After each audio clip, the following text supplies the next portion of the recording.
প্রয়োজনে লাশ তুলে ময়নাতদন্ত হবে, গোপালগঞ্জ ইস্যুতে স্বরাষ্ট্র উপদেষ্টা। শৃঙ্খলা মেনে চললে দেশই লাভবান হবে বললেন সেনাবাহিনী প্রধান। আইন নয়, মূল্যবোধই হবে পরিবেশ রক্ষার ভিত্তি, মন্তব্য পরিবেশ উপদেষ্টার। এবং সর্বশেষ জানাবো, কক্সবাজারে এনসিপির জুলাই পদযাত্রা শুরু। শুনছিলেন সংবাদ শিরোনাম, এবারে বিস্তারিত।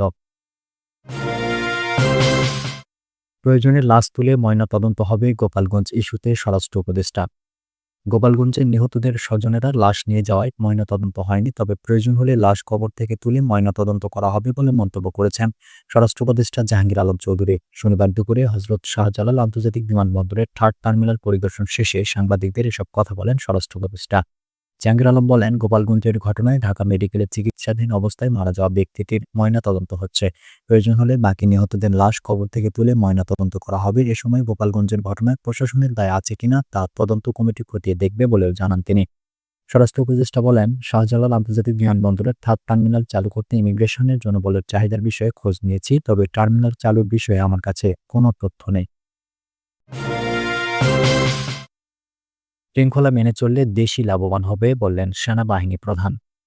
বৈশ্বিক চ্যালেঞ্জ মোকাবেলা করে দেশকে এগিয়ে নিতে শৃঙ্খলা ও মানবিক মূল্যবোধের উপর গুরুত্ব দিতে হবে। মানবিক ও ভালো মানুষ না হলে দেশের উন্নতি সম্ভব না বলে জানিয়েছেন সেনাবাহিনী প্রধান জেনারেল ওয়াকারুজ্জামান।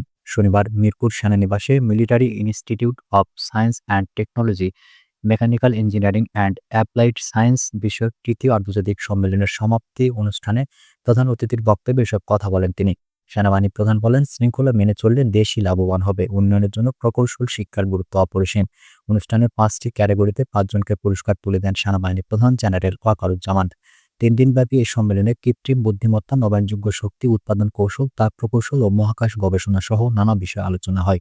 এতে যুক্তরাষ্ট্র, যুক্তরাজ্য, কানাডা, চীন, জাপান ও বাংলাদেশ সহ বিভিন্ন দেশের খ্যাতনামা গবেষক ও পেশাজীবীরা অংশ নিয়েছেন। আইন নয়, মূল্যবোধই হবে পরিবেশ রক্ষার ভিত্তি, মন্তব্য পরিবেশ উপদেষ্টার। বিশ্ব পরিবেশ দিবস 2025 উপলক্ষে আয়োজিত সমাপনী অনুষ্ঠানে পরিবেশ রক্ষার মূল্যবোধ গড়ে তোলার আহ্বান জানিয়েছেন উপদেষ্টা সৈয়দা রিজওয়ানা হাসান। তিনি বলেন, পরিবেশ রক্ষায় আমাদের প্রত্যেককেই দায়িত্ব নিতে হবে। সরকার সব করে দেবে এই ভ্রান্ত ধারণা থেকে বেরিয়ে এসে পরিবার থেকেই পরিবেশ সংরক্ষণের সচেতনতা শুরু করতে হবে। শনিবার রাজধানীর পরিবেশ অধিদপ্তর আয়োজিত এক অনুষ্ঠানে প্রধান অতিথির বক্তব্যে এসব কথা বলেন তিনি।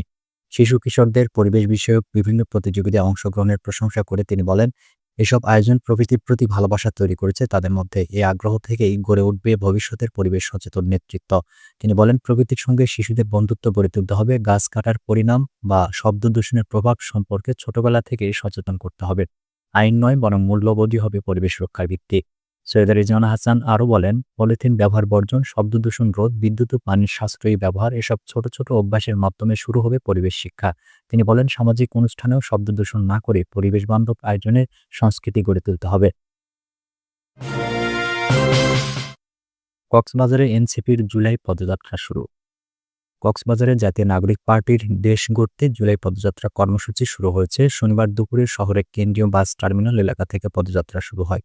পদযাত্রা কর্মসূচিতে এনসিপির আহ্বায়ক নাহিদ ইসলাম, মুখ্য সমন্বয়ক নাসিরুদ্দিন পাটোয়ারি, দক্ষিণাঞ্চলের মুখ্য সংগঠক হাসনাত আব্দুল্লাহ, উত্তরাঞ্চলের মুখ্য সংগঠক সার্জিস আলম ও জ্যেষ্ঠ যুগ্ম সদস্য সচিব তাসনিম যারা উপস্থিত রয়েছেন।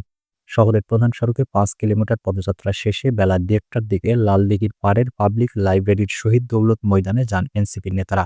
সেখানে জনসমাবেশে বক্তব্য দেওয়ার কথা রয়েছে তাদের। পদযাত্রা ও সমাবেশ উপলক্ষে সকাল থেকে জেলার টেকনাফ, উখিয়া, রামু সহ বিভিন্ন উপজেলা থেকে এনসিপির নেতাকর্মীরা কেন্দ্রীয় বাস টার্মিনালে জড়ো হন।